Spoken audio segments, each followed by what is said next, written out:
Giranvali, the 3rd of January 2018. It wasn't supposed to end this way on Monday night, as 57-year-old Phil "The Power" Taylor played his farewell PDC World Darts Championship final against 27-year-old debutant Rob Cross. The crowd hoped, if not expected, a fairy tale ending for the 16-time champion.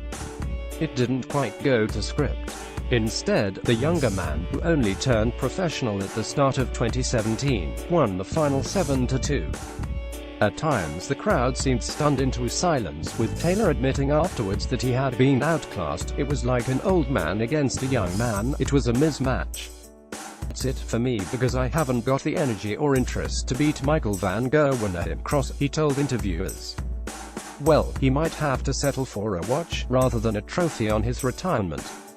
If there's any consolation for Phil, besides all those honors that he's already won, it might be that he's not the only legend to have the fairy tale ending well and truly escaped. That must have been some comfort, but it ultimately doesn't alter the fact he had missed the opportunity to take a 5th consecutive major championship distance double just days earlier at the World Athletics Championship in London, where he was beaten to gold by that same opponent in the 5,000 meters event.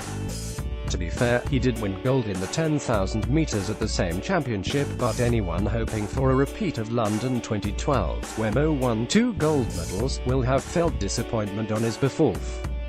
The 2017 World Championships was also the last chance for the world to see 19-time gold medalist Usain Bolt race on the big stage. It was all set for a grandstand finish until none other than athletics' current pantomime villain Justin Gatlin went and rained on the parade by beating his rival Bolt in the men's 100 meters. Gatlin, who was banned twice earlier in his career for doping offenses, was booed by the London crowd both when he crossed the line and when he was awarded his gold medal. Just a week later, Bolt pulled up injured just as he was hitting his top speed in the 4x100 meters relay. There was plenty to cheer about for the home crowd as Great Britain's Nathaniel Mitchell-Blake pulled away from a stricken Bolt to win the event, but it was a less than satisfactory ending to the most glorious of careers.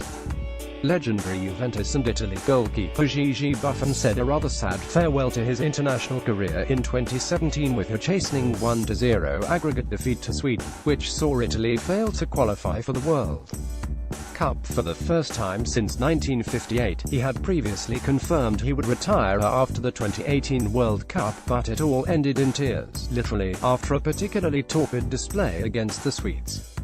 Buffon made his Italy debut in October 1997 and earned 175 caps over a 20-year international career. In the time, he was in the Italy squad that won the World Cup for the 4th time in 2006. He was also in the 1998, 2002, 2010 and 2014 squads.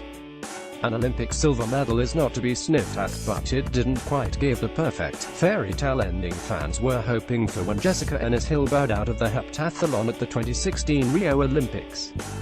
After London, in 2014, Ennis-Hill gave birth to her first child, Reggie, and took a break from the sport, but just 13 months later she won her 2nd world title, but couldn't quite complete the remarkable circle in Rio and decided to hang up her spikes. Zinedine Zidane was one of football's greatest ever players. He was the inspiration for France's 1998 World Cup win, and scored twice in the final against Brazil, and then was instrumental in France's Euro 2000 victory, where they beat Italy in the final. Zidou's exit from the world stage was spectacularly dramatic, but perhaps for all the wrong reasons. After coming out of international retirement for the 2006 World Cup in Germany, France progressed to the final where they faced Italy once again.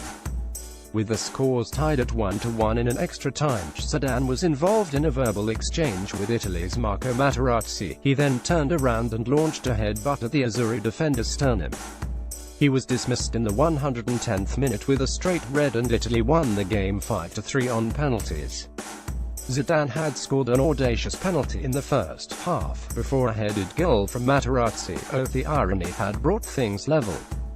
Zidane walked from the pitch and down the tunnel, passing by football's biggest prize as he went, and retired from professional football following the tournament.